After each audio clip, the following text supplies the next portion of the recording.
ഈ വേനൽക്കാലത്ത് new born ബേബീസുമായിട്ട് struggle ചെയ്യുന്ന ഒരുപാട് മദേഴ്സ് ഉണ്ട്, ഇൻക്ലൂഡിങ് മീ. അപ്പോൾ അവർക്കുണ്ടാകുന്ന ഒരുപാട് ഡൗട്ട്സ് ഉണ്ട്. എൻ്റെ എക്സ്പീരിയൻസിൽ നിന്ന് ഞാൻ കുറച്ച് കാര്യങ്ങൾ ഷെയർ ചെയ്യാം. പലർക്കുള്ള ഡൗട്ടാണ്, കുഞ്ഞിന് ദാഹം കൂടുതലായിരിക്കില്ലേ, അവർക്ക് എക്സ്ട്രാ വാട്ടർ കൊടുക്കേണ്ട ആവശ്യമുണ്ടോ എന്നുള്ളത്.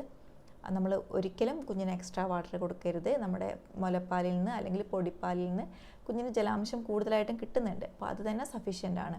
അല്ലാണ്ട് എക്സ്ട്രാ വാട്ടറായിട്ട് കുഞ്ഞുങ്ങൾക്ക് 6 മാസത്തിന് മുന്നേ കൊടുത്തുവിടാം. അതേപോലെ തന്നെ ശ്രദ്ധിക്കേണ്ട കാര്യമാണ്, നമ്മൾ സാധാരണ കേട്ടിട്ടുള്ളത് എന്താണ്, ന്യൂ ബോൺ ബേബീസിനെ നന്നായിട്ട് കവർ ചെയ്ത് കൊണ്ട് നടക്കണം എന്നാണ്. പക്ഷേ ഒന്നിലധികം തുണികൾ യൂസ് ചെയ്തിട്ട് അവരെ കവർ ചെയ്തുവിടാം. അത് അവർക്ക് കൂടുതൽ ഡിസ്കംഫേർട്ടേ ഉണ്ടാക്കുള്ളൂ. അതേപോലെ ഒന്നിലധികം തവണ കുളിപ്പിക്കണം, അവർ വേർക്കുന്നുണ്ടല്ലോ, അങ്ങനെയുള്ള ഡൗട്ട്സ് ഉണ്ടായിട്ടുണ്ടായിരുന്നു. അപ്പോൾ ഒന്നിലധികം തവണ കുഞ്ഞുങ്ങളെ കുളിപ്പിക്കേണ്ട ആവശ്യമില്ല. നവജാത ശിശുക്കളെ ഡെയിലി വൺസ് അത്ര മാത്രമേ ആവശ്യമുള്ളൂ കുളിപ്പിക്കേണ്ടത്, അതും ഇളം ചൂടുവെള്ളത്തിൽ. അതേപോലെ തന്നെ നമ്മൾ കോട്ടൺ ഡ്രസ്സ് ഉപയോഗിക്കാൻ വേണ്ടി ശ്രദ്ധിക്കുക. അവർക്ക് കംഫേർട്ടായിട്ടുള്ള കുറച്ച് ലൂസായിട്ടുള്ള കോട്ടൺ ഡ്രസ്സ്. പിന്നെയുള്ള ഒരു ഡൗട്ടാണ്, നമ്മൾ AC, ഫാന് ഇതൊക്കെ കുഞ്ഞുങ്ങളുള്ള റൂമിൽ യൂസ് ചെയ്യാൻ പറ്റുമോ എന്നുള്ളത്. AC, ഫാനൊക്കെ യൂസ് ചെയ്യാൻ ഒരു പ്രോബ്ലവും ഇല്ല. ഒരു മിനിമം സ്പീഡിൽ യൂസ് ചെയ്ത് ശീലിപ്പിക്കുന്നത് നല്ലത് തന്നെയാണ്.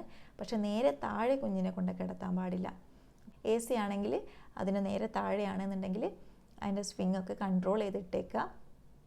അതേപോലെ 26-ന് മുകളിലേക്കാണ് റൂം ടെമ്പറേച്ചർ അഡ്ജസ്റ്റ് ചെയ്ത് വെക്കേണ്ടത്. അല്ലെങ്കിൽ കുഞ്ഞിന് കോൾഡ് കാര്യങ്ങളൊക്കെ വരാൻ സാധ്യതയുണ്ട്. അതും കൂടി ഒന്ന് ശ്രദ്ധിക്കുക.